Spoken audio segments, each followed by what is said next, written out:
So you're doing mostly debates? It's pretty difficult to get good debates these days because the right has like completely conceded empiricism as a concept. These days, it's mostly like news, political analysis, that kind of stuff. But when I get an opportunity for a good debate, yeah, that's my favorite thing to do. What was the first like memorable debate that you had, like that you like felt like you hit something or like it struck a chord with an audience and you just felt like, oh, this is something that I want to keep exploring. Well, I remember that while debating the Kill Stream, which was like a big Nazi podcast, I said the N-word with the hard R to make a point. That's definitely had a lasting impact on my YouTube career. That's Ethan Ralph, right? No, no, no, that was later. The Kill Stream guys, I don't even remember their names. Wait, was it Ethan Ralph? I can't remember. They've all kind of like faded away in my memory, but I remember the N-word. That was memorable. So wait, enough. you were debating them and they just like flung the N-word at you or Well, something? well, they were doing it a bunch, Uh-huh. and then I did it too, because I think a lot of guys like that have the impression that like when they're edgy and racist, they auto win debates or conversations because they're like they're so unbothered, they're so cool, they're so disaffected. Yeah. When in reality, it makes them look super lame. So Yeah. I just it's kind of like a reminder to them, like I literally don't care. Like do the debate, you know, Yeah. That's something like that. crazy. Yeah, when did you ever have like a debate where like as soon as you shut everything off, you're like thinking about it afterwards and you're like, "Oh man, I wish I would have said this." Like this would have I imagine this is a feeling that happens often where you're just kind of rethinking it in your head and you're like, "Do you ever have moments like that?" Yeah, well, there's kind of no way to avoid the like shower argument afterwards sometimes. Yeah.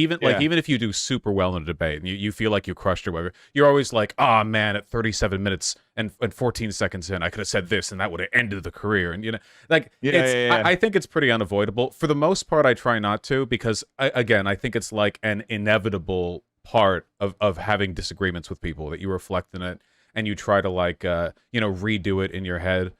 There have been a couple of times I thought I could have done better. I think the first time I debated Sargon of Akkad, I did, in my opinion, pretty poorly, so I thought over that one Yeah. a while, but I tried to learn from it. Yeah. Did you debate him during the whole Gamergate thing or that was that much later? It would have been later. It would have been like Yeah. 2020 or something like that.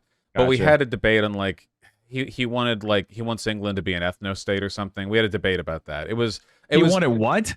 well he's an ethno stater. He thinks that Yeah. England should only be like a country for ethnically English people.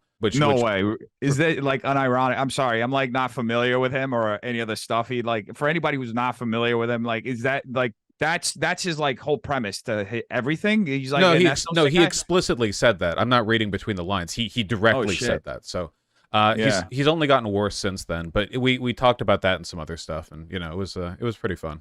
That's wild because I think I've only heard of him through the whole like Gamergate stuff and from watching documentaries because I wasn't much on the internet around that time. So I it's wild. It really is. That being said, like as far as debates, like do you go in with like a specific strategy? Like how do you do you go in? Oh yeah, I'm gonna murder this guy if I say this. If after sorry, my chat is playing sound bites. I don't know if you can hear it. They just played a fart. Uh, No, I can't hear it, but I'm glad you're having fun over there.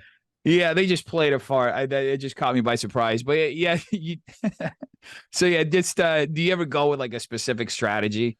Well, I think one of the most important things you can do in a debate is tone match. A Yeah, lot of people in my audience really like to see me, epically destroy this Nazi or this like racist guy or whatever.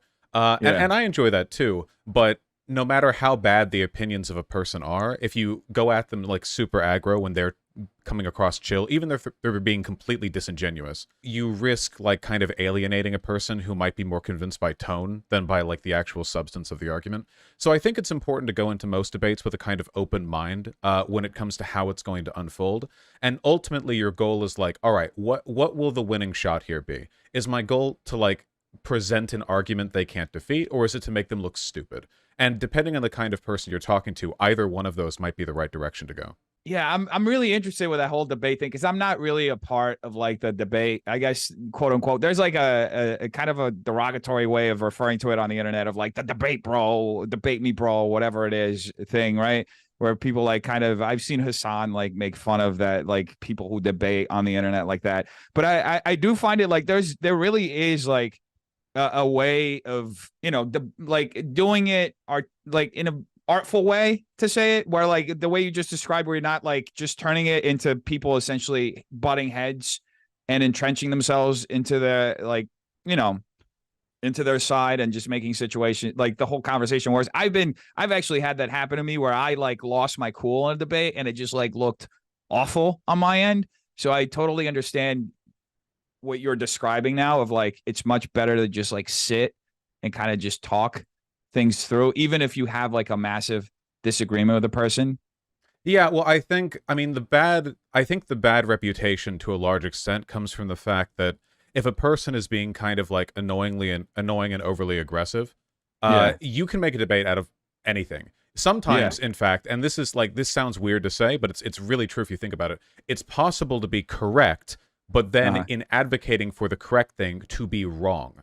So, like, a good example of this would be if a person, like, say, a layman, makes a point that is fundamentally correct. Like, the important parts of what they've said are true. They've gotten the gist of it. They're not, like, like a historian might have nitpicks, but they're pretty much right. And then, like, you can imagine a debate bro might slide in, and they might be like, you got this part wrong, so you don't know a thing about what you're talking about. And we have, like, an image of that in our heads, of somebody who weaponizes the aesthetic of logic, or the aesthetic of, like, high-minded engagement, to really just be kind of an obnoxious dipshit.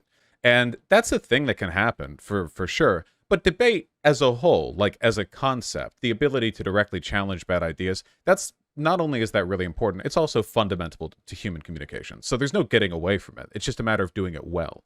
Yeah.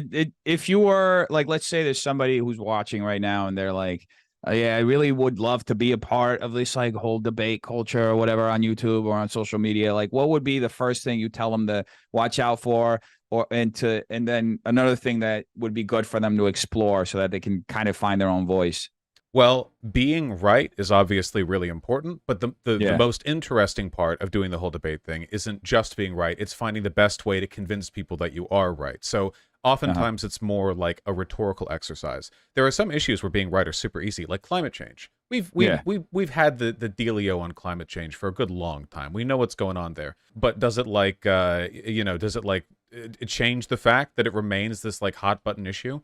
Well, no, because ultimately, like, being right isn't enough, which sucks, but it's also kind of the world we live in. And additionally, sometimes some topics and some people are like attention whirlpools, I've seen a lot of people who have a good amount of talent for debate or engagement get kind of like sucked into this like infinite recurring drama cycle. Usually just a couple of people acting in bad faith, or they like dredge it up over and over again.